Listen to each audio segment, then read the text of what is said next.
Since the most ancient times, humanity has raised their eyes to the sky in search of meaning. What lies behind the movement of the stars? Why do planets follow such precise trajectories? And what makes a simple apple fall to the ground, while the moon continues suspended up there? The answer to all of this might lie in a single idea, an invisible force that acts in all directions. The truth is that this discovery didn't happen overnight. It was the fruit of centuries of observations, calculations, and confrontations of ideas. Astronomers and philosophers throughout the centuries were building this knowledge little by little.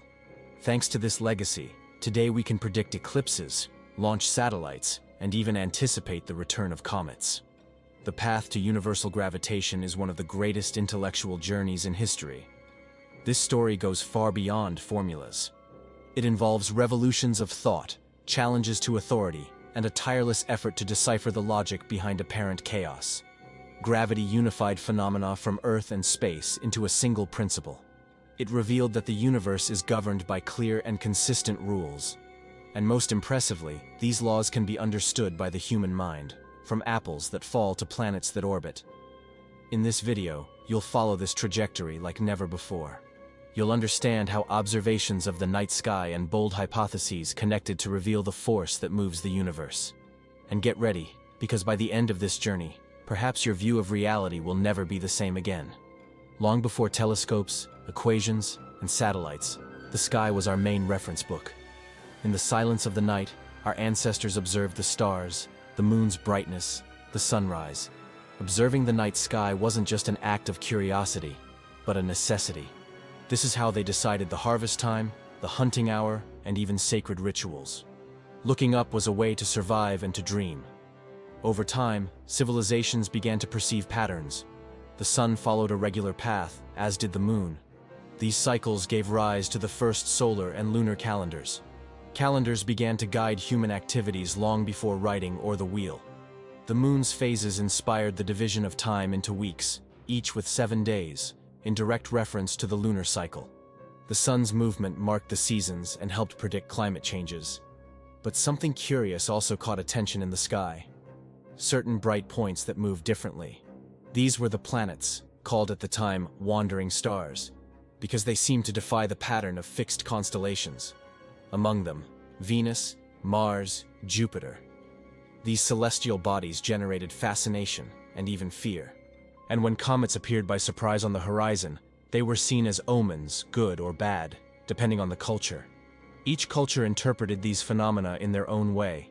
Egyptians, Mayans, Greeks, Chinese, all developed their own astronomy. But there was something in common: the belief that the sky held a superior order. It was the beginning of a long search, not for mystical answers, but for laws. And this impulse to understand celestial movement would end up shaping science as we know it. For a long time, the center of the universe was us. The idea that Earth was at the center of everything seemed natural. After all, it was Earth that supported our feet, our temples, our lives. This model, called geocentric, was consolidated by Ptolemy, a Greek astronomer who lived in Egypt around the 2nd century. For Ptolemy, the sun, moon, planets, and stars revolved around us, in perfect spheres. But there was a problem that stubbornly bothered: the so-called retrograde movement. Sometimes planets seemed to walk backwards in the sky. Strange, right? To solve this, Ptolemy created an ingenious solution: epicycles. These were small circles that rotated on larger circles. It was as if planets did pirouettes while orbiting Earth. Complicated? Without a doubt. But it worked, at least, to maintain the order of the time.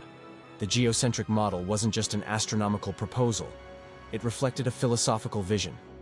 The idea that human beings occupied the center of the cosmos, both physically and spiritually. Therefore, even with its flaws, Ptolemy's system gained support. For centuries, it was adopted by the church and the main schools of thought.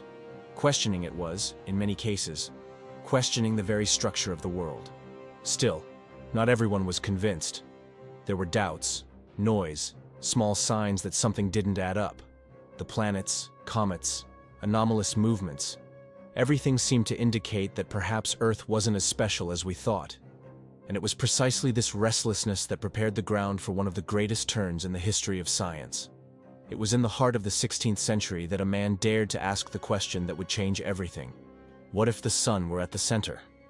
Nicholas Copernicus, a Polish astronomer, proposed that Earth was not the fixed point of the universe, but just another planet in orbit. His heliocentric model completely inverted traditional logic. Instead of the sky rotating around us, we were the ones rotating around the sun. This proposal didn't come out of nowhere. Copernicus was inspired by ancient ideas, like those of Aristarchus of Samos, but he was the first to structure them with such mathematical rigor. Copernicus's system brought clearer explanations for several old problems. One of them was the famous retrograde movement of planets. By considering Earth also in movement, everything made more sense. What before seemed strange became just an illusion of perspective. Even so, Copernicus hesitated to publish his work. He knew that challenging the geocentric model wasn't simple, because geocentrism was widely defended by the Church and centuries of tradition. His work, De Revolutionibus Orbium Coelestium, was published shortly before his death, and, as expected, it caused a shock. Not everyone was ready to accept that Earth rotated. After all, this messed not only with astronomy, but with the very idea of humanity. The proposal of heliocentrism wasn't accepted immediately. It took time, debates, and increasingly precise observations for it to gain strength. But the seed was planted, and soon other scientists, armed with new instruments and even more curiosity, would expand this revolution. The sky stopped being an immobile stage and transformed into an organism in constant movement. When Galileo Galilei pointed his telescope at the sky, he was challenging centuries of certainties. With a modest but revolutionary instrument, he observed what no one before had seen with such clarity. And what he discovered wasn't anything like the perfect sky of ancient celestial spheres. The moon's surface, for example, displayed craters and mountains. It wasn't smooth, pure, or divine. It was irregular, imperfect, like Earth. Galileo also turned his attention to Jupiter. He was surprised to notice small, bright points that seemed to rotate around the planet. These were Jupiter's moons. This simple fact proved something devastating for the geocentric model. Not everything in the universe revolved around Earth. There were miniature systems that obeyed other rules. It was another crack in the Ptolemaic edifice. He also observed Venus's phases, noting that the planet went through phases similar to the moon's. This only made sense if it orbited the sun, not Earth. Each of Galileo's discoveries was like a domino piece pushing the next. The telescope, which until then was a toy for merchants and sailors, now became a scientific weapon, capable of revealing the entrails of the cosmos. But not everyone liked this. By openly defending heliocentrism, Galileo ended up clashing with the Church. He was tried, forced to retract, and condemned to house arrest. Even so, his discoveries were already launched into the world. The idea of an ordered universe, but in constant movement, gained more and more strength. And soon, someone would show that this movement followed precise rules. While Galileo explored the sky with the telescope, another name stood out in the backstage of celestial mathematics: Johannes Kepler. With access to Tycho Brahe's meticulous records, Kepler spent years trying to understand the patterns of planetary movement. He didn't seek merely to observe, but to discover the hidden rules behind celestial paths. And thus, he formulated 3 laws that forever changed our understanding of the cosmos. Kepler's first law broke with the idea of perfect circular orbits. He showed that planets move around the sun in elliptical orbits, with the sun occupying one of the ellipse's foci. This discovery was shocking at the time, as it challenged the idea of geometric perfection of the universe. But it made sense. Earth's orbit, Mars's orbit, all planets' orbits. None was an exact circle. And the greater the eccentricity, the more elongated the ellipse. In the second law, Kepler noticed a curious detail. Planets don't move with constant velocity. They sweep equal areas in equal times. That is, a planet accelerates when it's closer to the sun, and decelerates when it's farther away. This explained why Mars, for example, seemed to behave irregularly in the sky. It was a dance with variable rhythm, but perfectly predictable. Finally, the third law revealed a profound mathematical relationship. A planet's period squared is proportional to the cube of its orbit's mean radius. With this, Kepler created a bridge between time and distance, something that would later be essential for Newton. Now, the movement of stars wasn't just a matter of observation, but of mathematics. The sky began to speak the language of numbers. With Kepler's laws in hand and curiosity always high, Isaac Newton took a step further. He wondered, what makes planets follow these orbits? And why does an apple fall in a straight line to the ground? The answer would come in one of the most revolutionary ideas in the history of science. The same force that attracts an apple to Earth is what keeps the moon in orbit. It was the birth of universal gravitation. Newton formulated his famous 3 laws of motion, and from them he arrived at the formula that explained the attraction between two bodies. In this equation, gravitational force depends on the body's mass and the distance between them. The greater the mass, the greater the attraction. The greater the distance, the smaller this force. It was mathematics showing that the universe has order, even when it seems chaotic. This law allowed understanding why planetary orbits exist. A planet moves in a straight line, but the sun's gravity constantly pulls it inward. The result? It enters an eternal curve, rotating around the sun. It's as if it were in free fall, but always missing the ground. An idea that also applies to the moon, satellites, and even galaxies. The universe, after all, is a continuous dance of forces and movements. But Newton didn't stop there. With his laws, he also explained phenomena here on Earth. For example, weight force, gravitational acceleration, and even the behavior of bodies in uniformly varied motion. Suddenly, disconnected things like a stone's fall and Saturn's orbit could be described with the same logic. Sky and Earth were no longer separated by dogmas. Now, they were governed by a single theory. One of the great strengths of Newton's gravitational theory is its direct applicability. Here on Earth, for example, any falling object experiences a constant acceleration of approximately 9.8 meters per second squared. This means that every second, a falling body gets faster, which explains everything from jumping off a diving board to an apple's fall. This regularity is what makes it possible to calculate trajectories, times, and velocities with such precision. Another important concept is gravitational potential energy. Imagine a ball at the top of a hill. The higher it is, the more energy it accumulates. Energy that will be released when it falls, transforming into kinetic energy. This conversion between energies moves roller coasters, catapults, and even rockets. Gravity doesn't just attract, it stores, releases, and transforms movement into energy and vice versa. Now think of a satellite. Why doesn't it fall? The answer lies in the balance between two forces: gravity, which pulls the satellite toward the planet, and lateral velocity, which pushes it forward. When this balance is exact, the satellite enters orbit, an eternal fall in a curve. This applies to the Moon, the International Space Station, and every planet rotating around a star.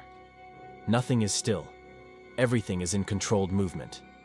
These concepts also explain space launches. A rocket needs to overcome Earth's gravitational force. For this, it needs a minimum velocity, called escape velocity. If it doesn't reach this velocity, the rocket falls back. If it exceeds it, it can leave orbit and head to deep space. From gravitation, we can predict and plan each stage of these maneuvers with surprising precision. For centuries, comets were treated as signs from the gods, harbingers of catastrophes or miracles. They appeared in the sky without warning and disappeared the same way. But at the end of the 17th century, a man decided to face these mysterious bodies with the lens of reason.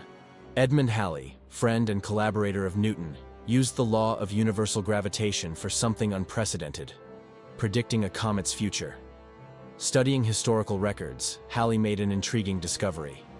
The comets seen in 1531, 1607, and 1682 had very similar characteristics.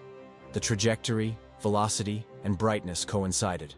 Based on elliptical orbit calculations and Newtonian data, he suggested that these weren't different comets, but rather the same celestial body returning approximately every 75 years, a bold idea for the time. Halley then made a scientific bet. He predicted that comet would return in 1758. He himself didn't live to see it, but when the comet returned, his prediction was confirmed with precision. The comet became known as Halley's Comet, in his honor. More than a famous name, it became concrete proof of universal gravitation's predictive power. The sky wasn't unpredictable. It was governed by laws that could be unraveled. Halley's feat also showed something essential, that accumulated knowledge and correct mathematics can allow us to anticipate celestial events decades in advance. Comets, once symbols of chance, became objects of rigorous study. And each return of Halley reminds us that science and history walk together, and that there's beauty in understanding what was once mystery. The law of universal gravitation wasn't restricted to Newton's books. It forever transformed the way we understand the universe. For the first time, the same theory explained planetary movement, comet behavior, and even an object's fall on Earth. It was as if a secret code had been deciphered. Sky and Earth, once separate worlds, began to speak the same physical language. This intellectual revolution had profound impacts. To perfect his calculations, Newton helped found what we now know as differential and integral calculus. This mathematical tool opened doors to practically all modern science, from bridge engineering to space missions. Solving problems that once seemed impossible became a matter of method and precision. Physics stopped being speculative and became predictable. Gravitation's legacy also appears in the great discoveries that came after. An emblematic example is Neptune's discovery. Astronomers noticed irregularities in Uranus's orbit and, based on Newton's laws, calculated where there should be an invisible planet causing that perturbation. When they pointed telescopes in the predicted direction, there it was. It was gravitation that revealed a planet before it was even seen. Amid so many formulas and observations, it's easy to forget that science is made by people. By minds that err, try again, discuss, share, and above all, build together. Isaac Newton, even with his unquestionable genius, recognized this truth in one of his most famous phrases. "If I have seen further, it is by standing on the shoulders of giants." He knew he wouldn't have gotten so far without the foundations laid by Copernicus, Kepler, Galileo, and so many others. This notion of collaborative science is more than an ideal. It's the real engine of progress. Each generation, new minds take up old questions and go beyond. Ancient astronomy, for example, observed patterns. Copernicus organized these patterns. Kepler translated them into laws. Newton connected them with gravity. And today, we continue expanding this legacy with space telescopes, interplanetary missions, and digital simulations that challenge our imagination. Besides this, there's something deeply philosophical in this process. The search to understand the universe is, at bottom, an attempt to understand ourselves. The fact that we can formulate laws that explain star behavior and at the same time predict a water drop's fall reveals that there's an order accessible to human reason. Science, in this sense, is also a mirror of the mind and testimony to our potential. Finally, it's worth remembering. Great discoveries don't come from nothing. They're born from curiosity, yes, but also from study, error, cooperation, and persistence. The scientific paradigm isn't something fixed. It changes, adapts, reinvents itself. With each new answer, new questions arise. And in this endless cycle, we continue towards something greater, an increasingly deep understanding of the universe, and ourselves within it. By understanding gravity, we learned more than physics. We learned about humility. We discovered that we're not the center of the universe, but part of it. A small point amid something much larger, but governed by rules we can comprehend. And this is extraordinary. Gravity reminds us that everything is connected. Nothing escapes its influence. Not stars, not galaxies, not ourselves. Now that you know this journey, from ancient lunar calendars to precisely calculated orbits, how about looking at the sky with different eyes? Each star carries a story, each comet, a clue, and each apple's fall, an invitation to reflection. What else don't we understand yet? What other forces govern the universe without us noticing? The questions continue, and that's what keeps science alive. If this video sparked your curiosity, subscribe to the channel and activate notifications. Here, we explore the universe with depth, without losing connection with the human. Because understanding the cosmos is, at bottom, a way of understanding who we are. And this is a journey worth continuing.